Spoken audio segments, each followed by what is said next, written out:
¿Qué tal, amigos? Bienvenidos a las charlas pastorales. Estamos en el episodio número 2 de la temporada número 103. Mi nombre es Arturo Delgado y ahora sí vamos a las preguntas. Y estamos en el libro de primer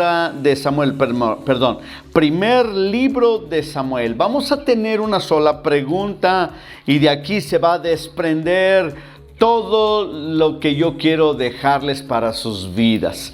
Les mencionaba el día de ayer que que hice una serie de predicaciones en la iglesia que se llamaba Goliat debe caer.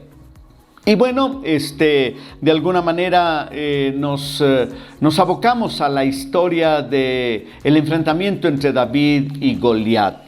Y bueno, fue, en mi opinión, ¿verdad?, algo que a mí me gustó mucho, ¿verdad? Y yo quiero compartirles algunas ideas porque yo creo que necesitamos enfrentar a nuestros gigantes y Goliat debe caer. Vamos ahora sí a nuestra pregunta el día de hoy. Capítulo número 17 del primer libro de Samuel. En el versículo número 26...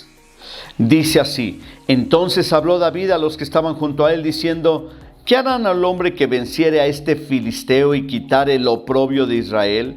Porque ¿quién es este filisteo incircunciso para que provoque a los escuadrones del Dios viviente?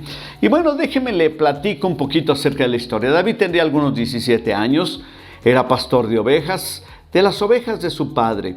La Biblia dice que cuando enfrentaron a los enemigos de Israel, el rey Saúl de la nación de Israel, pues se enfrentaron precisamente a los filisteos. Uno de los famosos filisteos era un paladín gigantón que se llamaba Goliat. Y él todos los días, ¿verdad?, en el valle de Ela, esto es un pequeño valle donde había una colina, otra colina del otro lado, y allí, ¿verdad?, bajaba de entre los filisteos y salía de las filas de los filisteos Goliat y provocaba al pueblo de Israel diciendo: mándenme a uno para que yo lo pueda vencer, ¿verdad? Entonces, si me vence, ustedes van a enseñorearse de nosotros, decía filisteo Goliat, ¿verdad? Mientras que también sí decía: pero si yo lo mato, ustedes nos van a servir a nosotros los filisteos. Y nadie del pueblo de Israel se animaba, ni siquiera el rey, que por cierto sobrepasaba por lo menos unos 30 centímetros de tamaño al resto del pueblo. Era un tipo también muy alto, Saúl, pero ni él se atrevía. David, jovencito de 7 años, fue al campamento del ejército de Israel enviado por su padre Isaí para llevarle comida a sus hermanos que eran también soldados. Esos también estaban allí, ¿verdad?, agazapados detrás de la colina, llenos de miedo, y nadie se aventaba. Y él pregunta al rey, David, todavía no era el rey, David: bueno, ¿y qué anda haciendo? Y ya le dicen, ¿verdad? Pues lo que andaba haciendo, ¿verdad? Y todo eso, este gigante Goliat. Y entonces ahí es donde viene la pregunta: ¿quién es este incircunciso para que provoque a los escuadrones del Dios viviente? La palabra incircunciso es porque no eran del pueblo de Israel. Los judíos y los israelitas se circuncidaban como parte del pacto que Dios había hecho con Abraham. Era parte de sus costumbres de los hebreos, ¿no? Y de ahí viene el incircunciso, ¿no? Esto es que era un extranjero. Y bueno, algo que yo quiero mencionarles el día de hoy es, en primer lugar, cuando tú te enfrentes a los gigantes, tú tienes que llevar contigo al matagigantes. ¿Qué tal?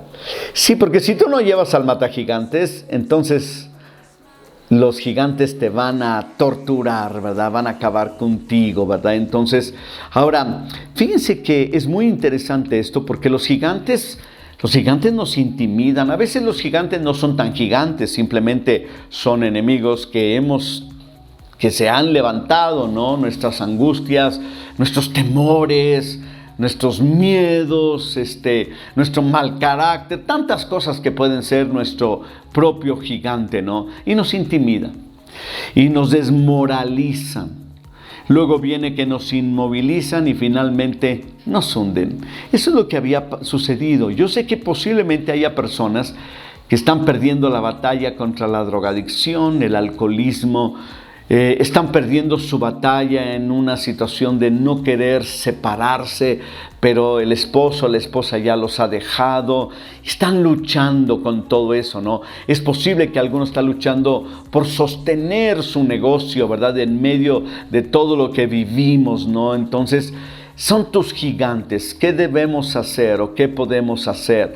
Bueno, deja que Jesús enfrente a tus gigantes. Si vas a enfrentar a tus gigantes, no vayas solo. Lleva al matagigantes. Pero no está con nosotros el David antiguo, aquel, ¿verdad? Ya se murió hace muchos años. Pero alguien tiene que estar hoy listo para nosotros y dispuesto para nosotros. Sí, se llama Jesús. Este matagigantes no le tiene miedo a ningún gigante. Jesús no le intimida nada ni nadie. Jesús es valiente. Jesús es superpoderoso. Jesucristo está ahí para nosotros y para ayudarnos, ¿verdad? En todo tiempo. Deja que Jesús enfrente a tus gigantes. No tienes que hacerlo solo, no vayas solo, lleva a aquel que no le teme a nada. Y la otra cosa es que, si bien es cierto que David enfrenta al gigante Goliat, no fue solo. Él fue en el nombre del Señor de los ejércitos. Nosotros, ¿verdad? No somos como David. Nosotros necesitamos al matagigantes que está entre nosotros llamado Jesús. Jesús es aquel David que enfrentaba a los gigantes, ¿verdad? Confía que Jesús es completamente competente, plenamente abundante, absolutamente suficiente. Entonces, ese es nuestro Señor Jesús, y yo creo que grandes cosas Dios va a hacer a través de Él y en nosotros. Que el Señor te bendiga y te guarde y te ayude en este día y en cualquier día a pelear y enfrentar tus gigantes con éxito. No te olvides, lleva a tu matagigantes llamado Jesucristo para vencer a los gigantes. Nos vemos el día de mañana en nuestra siguiente charla pastoral.